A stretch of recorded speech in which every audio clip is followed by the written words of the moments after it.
Telugu audio book ఛానల్‌కు స్వాగతం. Think and grow rich. ఆలోచించండి, ఐశ్వర్యవంతులు కండి. Napoleon hill. చాప్టర్ 13. బ్రెయిన్, ఆలోచనల తాలూకు ప్రసార స్వీకార కేంద్రం. The brain, A broadcasting and receiving station for thought. సంపదల దిశగా 12వ అడుగు. దాదాపు 40 ఏళ్లకు పూర్వం ఈ పుస్తక రచయిత doctor Alexander Graham Bell, doctor Elmer R Gates తో కలిసి పనిచేశాడు. తన రీసెర్చ్ లో హ్యూమన్ బ్రెయిన్ ఆలోచనల యొక్క వైబ్రేషన్స్ ని రిసీవ్ మరియు ట్రాన్స్ఫర్ చేసుకోగలదు అని తెలుసుకున్నాడు. హ్యూమన్ బ్రెయిన్ పనిచేసే ప్రిన్సిపల్ కూడా రేడియో ట్రాన్స్మిటింగ్ ప్రిన్సిపల్ వంటిదే. ప్రతి హ్యూమన్ బ్రెయిన్ ఇతరుల మనసుల నుంచి జనరేట్ అయ్యే ఆలోచనల తాలూకు వైబ్రేషన్స్ ని రిసీవ్ చేసుకుంటుంది. ఇమాజినేషన్ కు సంబంధించిన చాప్టర్ లో క్రియేటివ్ ఇమాజినేషన్ గురించి చెప్పిన వివరాల్ని పై పేరాలో చెప్పిన మాటలతో సరిపోల్చి చూడండి. క్రియేటివ్ ఇమాజినేషన్ బ్రెయిన్ కి రిసీవర్ గా పనిచేస్తుంది. ఇతరుల మనసు నుంచి వెలువడే ఆలోచనల్ని ఇది రిసీవ్ చేసుకుంటుంది. వ్యక్తి కాన్షియస్ కు లేదా రీజనింగ్ మైండ్ కు ఆలోచన స్ఫూర్తిని అందించే 4 సోర్సెస్ ని క్రియేటివ్ ఇమాజినేషన్ కనెక్ట్ చేస్తుంది. మనసు ఆలోచన తరంగాల ఉధృతి చేత ప్రభావితమైనప్పుడు అది పనిచేసే వేగంలో చురుకైన మార్పు వస్తుంది. అవుట్ సైడ్ సోర్సెస్ నుంచి అది ఆలోచనల్ని చురుగ్గా గ్రహిస్తుంది. ఇలా ఆలోచనల వేగం పెరిగే ప్రాసెస్ కు పాజిటివ్, నెగటివ్ ఎమోషన్స్ ఉపకరణాలుగా ఉంటాయి. ఎమోషన్స్ ప్రభావం వల్ల ఆలోచనల యొక్క వేగం పెరుగుతుంది. హ్యూమన్ ఎమోషన్స్ అన్నిటికంటే లైంగికానుభూతి శక్తివంతమైనది. ఎమోషన్స్ జాబితాలో అగ్రస్థానం దాందే. లైంగికానుభూతి చేత ఉత్ప్రేరణ పొందిన బ్రెయిన్ పనితీరు అదర్ ఎమోషన్స్ లేదా ఎమోషన్స్ లేని స్థితి కంటే మరింత వేగవంతం అవుతుంది. ఎమోషన్స్ ని రిసీవ్ చేసుకోవడంలో క్రియేటివ్ ఇమాజినేషన్ అత్యున్నత స్థాయి ప్రతిభను కనబరిచేందుకు దోహదపడే ఆలోచనల వేగం లైంగిక పరివర్తనగా ప్రతిఫలిస్తుంది. మరో విధంగా చెప్పాలంటే బ్రెయిన్ వేగంగా పనిచేసే ఒక దశలో అది ఇతరుల బ్రెయిన్ నుండి వెలువడే ఐడియాస్ ని రిసీవ్ చేసుకోవడం మాత్రమే కాక సబ్ కాన్షియస్ మైండ్ స్వీకరించే స్వీయ ఆలోచనలకు కూడా అది తన వేగాన్ని అందించే స్థాయికి చేరుకుంటుంది. ఆలోచనల యొక్క వైబ్రేషన్స్ ని ప్రసారం చేసే సెండింగ్ స్టేషన్ గా సబ్ కాన్షియస్ మైండ్ వ్యవహరిస్తుంది. ఆలోచనలని గ్రహించే రిసీవర్ గా క్రియేటివ్ ఇమాజినేషన్ పనిచేస్తుంది. సబ్ కాన్షియస్ మైండ్ తాలూకు ప్రధాన విభాగాలు రిసీవ్ మరియు ట్రాన్స్మిట్ బాధ్యతలను నిర్వహించే సైకలాజికల్ ట్రాన్స్మిటర్ కి చెందిన క్రియేటివ్ ఇమాజినేషన్ తో పాటు ఆటోసేషన్ ఫార్ములాను కూడా పరిగణలోకి తీసుకోండి.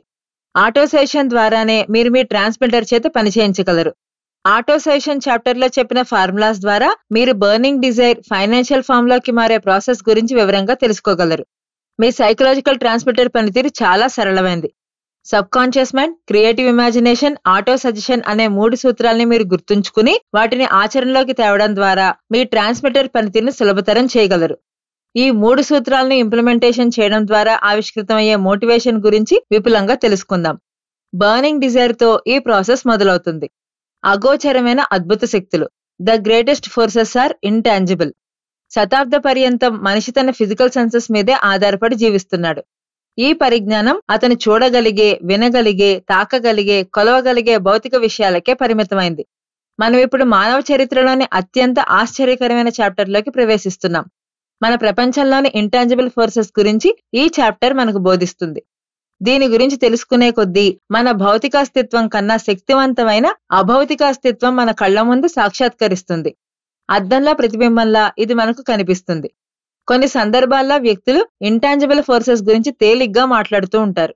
పంచేంద్రియాల ద్వారా మనం తెలుసుకోలేని ఈ ఇంటాంజిబుల్ ఫోర్సెస్ గురించి వినేటప్పుడు మనం ఒక సంగతిని గుర్తుంచుకోవాలి. కనిపించని శక్తులే మనందరినీ నియంత్రిస్తున్నాయి. సముద్ర తరంగాల రూపంలో నర్తించే ఇంటాంజిబుల్ ఫోర్సెస్ ని యావత్ మానవ శక్తినంతా ఖర్చు చేసినా నిలువరించలేం. భూమిని ఖగోళంలో నిలిపి ఆ భూమిది నుంచి మనిషి జారిపోకుండా కాపాడే గ్రావిటేషనల్ ఫోర్స్ తీవ్రతని అర్థం చేసుకునే సామర్థ్యం మనిషికి లేదు. ఆ శక్తిని నియంత్రించే సామర్థ్యం కూడా అతనికి లేదు. వరద బీభత్సాల రూపంలో మనిషిని అల్లకల్లోలం చేసే ఇంటాంజిబుల్ ఫోర్స్ ముందు మనిషి సామర్థ్యం ఎందుకు కొరగాదు. అలాగే ఎలక్ట్రిసిటీలోని ఇంటాంజిబుల్ ఫోర్స్ ముందు మనిషి నిస్సహాయుడే. కంటికి కనిపించని కాని విషయాల పట్ల మనిషి అజ్ఞానానికి ఎల్లలేవు. మట్టిలో దాగిన శక్తి ఏంటో అతనికి అంతుబట్టదు. తనకు ప్రాణదానం చేస్తున్న ప్రతి మెతుకులోనూ, తాను ధరిస్తున్న ప్రతి నూలు పోగులోనూ, తన జేబులోని ప్రతి రూపాయిలోనూ దాగిన శక్తి ఏంటో మనిషికి అంతుబట్టదు. మస్తిష్క గాథ, the dramatic story of the brain. మనిషి తాను సాధించేశానని భావిస్తున్న సంస్కృతి, విద్వత్తు కూడా అతీంద్రియ శక్తులన్నిటికన్నా గొప్పదైన ఆలోచన శక్తిపై అతనికి సరైన అవగాహన కల్పించలేకపోయాయి.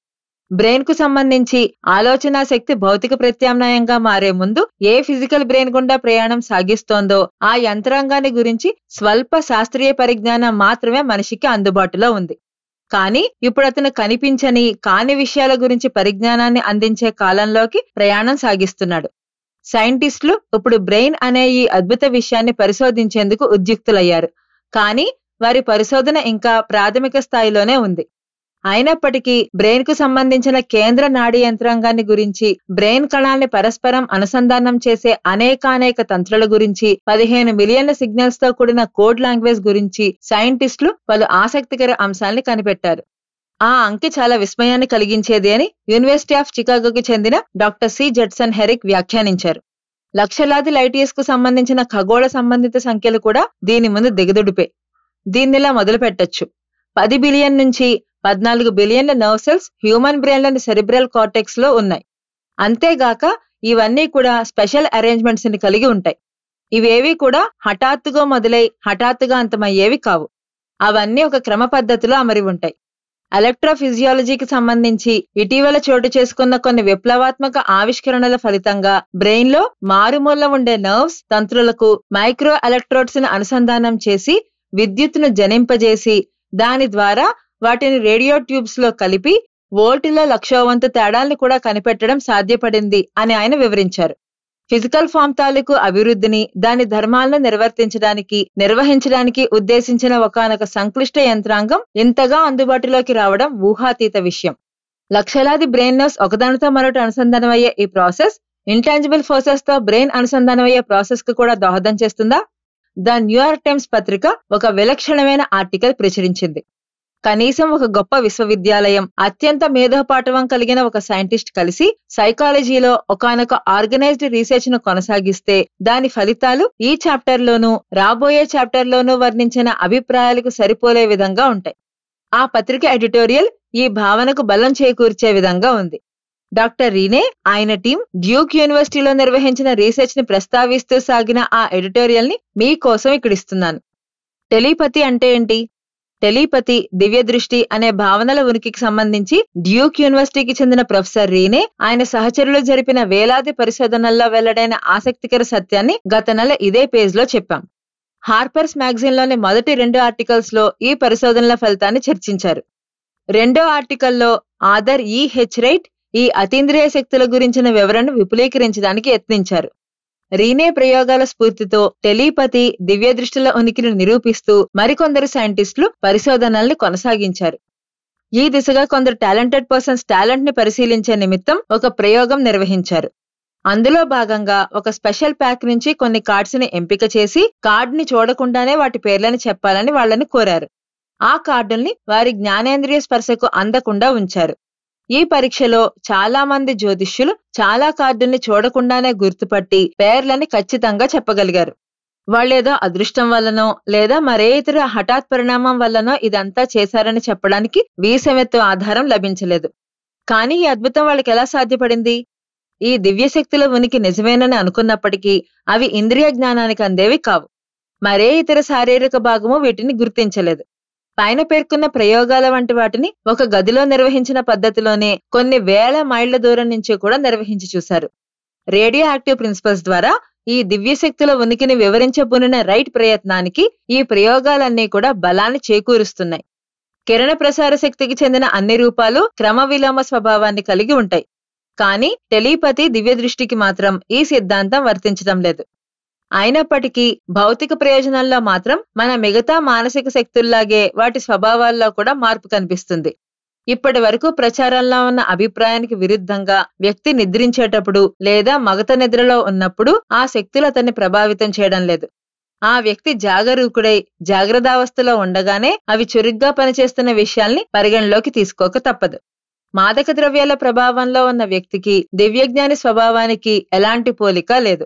అలాంటి దివ్యజ్ఞాని ఏదైనా కనికట్టును ప్రదర్శిస్తున్నాడా అంటే అతను అందుకోసం ప్రయత్నిస్తే తప్ప విజయం సాధించిన దాఖలాలు లభించలేదు. టెలిపతి, దివ్య దృష్టి అన్నవి స్వభావరీత్యా ఒక్కటేనని రైట్ ఎంతో ఆత్మవిశ్వాసంతో ప్రకటించాడు. కార్డును తిరగదిప్పి ఉన్నప్పటికీ ఏ శక్తి ద్వారా అయితే వ్యక్తి దాన్ని గుర్తుపట్టగలిగాడో అదే శక్తి ద్వారానే మరొకరి మనసులోని మాటల్ని కూడా గ్రహించగలడు. అంటే ఎదుటి వ్యక్తి మనసుని చదివే అద్భుత శక్తిని దివ్యజ్ఞాని కలిగి ఉన్నాడన్నది నిర్వివాదాంశం. దీన్ని బలపరిచే అంశాలు ఎన్నో ఉన్నాయి.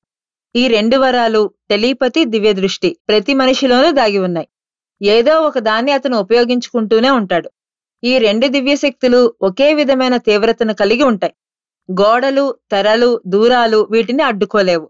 అతీంద్రియ అనుభవాలు, కాలజ్ఞానం, ప్రమాదాల్ని ముందుగానే కనిపెట్టడం ఇలాంటి అనేకానేక దివ్యానుభవాలన్నీ కూడా ఒకానొక హఠాత్ స్ఫురణకు సంబంధించిన మోటివేషన్ల ఫలితమేనని రైట్ అభిప్రాయపడ్డాడు. ఇవన్నీ ఈ 2 శక్తులకు సంబంధించిన అంశాలే. ఈ అభిప్రాయాలతో అవసరమైతే తప్ప పాఠకుడు ఏకీభవించి తీరాలన్న నియమమేమీ లేదు. కానీ రీనే ఈ దిశగా సాధించిన సాక్ష్యాధారాలన్నీ కూడా కలకాలం ఆసక్తిని రేకెత్తించేవే. మనసు కలిస్తేనే సమిష్టి కృషి. గ్రాహ్యశక్తి సంబంధించి అతీంద్రియ శక్తులు అంటూ డాక్టర్ రీనే పేర్కొన్న మానసిక పరిస్థితులకు అనుగుణంగా బ్రెయిన్ ప్రతిస్పందిస్తుంది. నేను నా సహచరులు కలిసి కనుగొన్న ఒక విషయం వల్ల రీనే అభిప్రాయాన్ని నేనిక్కడ సమర్థిస్తున్నాను. రాబోయే చాప్టర్లో పేర్కొన్న 6th సెన్స్ అనే ఇంద్రియ గ్రాహ్యం కాని శక్తి ద్వారా మనసు కొన్ని అనువైన పరిస్థితుల్లో మరింత వాస్తవికంగా ప్రతిస్పందించేలా మోటివేషన్ పొందుతుందని నా అభిప్రాయం. నేనిక్కడ అనువైన పరిస్థితులు అంటూ పేర్కొన్న స్థితి ఏంటంటే, నేను మరో 2 సహచరులు సన్నిహితంగా సమిష్టిగా కలిసి పనిచేసే వాతావరణమే. ప్రయోగం ద్వారా, ఆచరణ ద్వారా మేము మా మనసులకు అనువైన మోటివేషన్స్ ని ఎలా అందివ్వాలో అభ్యసించాం. ఈ ప్రాసెస్ ద్వారా మా ముగ్గురి మనసుల్ని ఏకతాటిపై తెచ్చాం.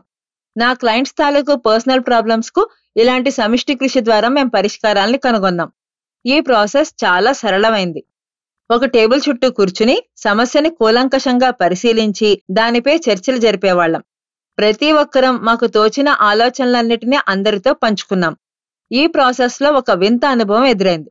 ఇలా ఒకరి బ్రెయిన్ తో మరొకరు అనుసంధానమైన ఈ చర్చల్లో పాల్గొన్న ప్రతి వ్యక్తి తన అనుభవంలో లేని విషయం మీద ఏవో తెలియని ఉత్ప్రేరకాల నుంచి, వనరుల నుంచి పరిజ్ఞానాన్ని పొందాడు. మాస్టర్ మైండ్ సంబంధిత చాప్టర్లో చెప్పిన ప్రిన్సిపల్ ని మీరు అర్థం చేసుకుంటే రౌండ్ టేబుల్ చుట్టూ కూర్చుని చర్చించే ఈ ప్రాసెస్ ఆ సూత్రానికి ఆచరణ రూపం అని మీకు వేరుగా చెప్పక్కర్లేదు.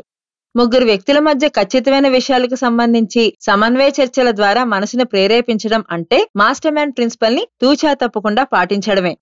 ఇలాంటి ప్లాన్ స్వీకరించి ఆచరించడం ద్వారా ఈ పుస్తక ఇంట్రోలో నేను క్లుప్తంగా పరిచయం చేసిన కార్నెగీ ఫిలాసఫీ ఈ దిశగా అధ్యయనం చేస్తున్న ప్రతి ఒక్కరికి అందుబాటులోకి వస్తుంది. ఇప్పటికిప్పుడు ఇదంతా అర్ధరహితంగా మీకు కనిపించినట్టయితే ఈ పేజీల్ని మార్క్ చేసి ఉంచుకుని పుస్తకంలోని చివరి చాప్టర్ అంతా చదివి ముగించిన తర్వాత వీటిని మళ్లీ చదవండి. విజయం అనే నిచ్చెన పైమెట్టు మీద జనసందోహం ఉండదు. మా ఛానల్ గనక మీకు నచ్చినట్లయితే లైక్ చేయండి, షేర్ చేయండి, సబ్స్క్రైబ్ చేయండి.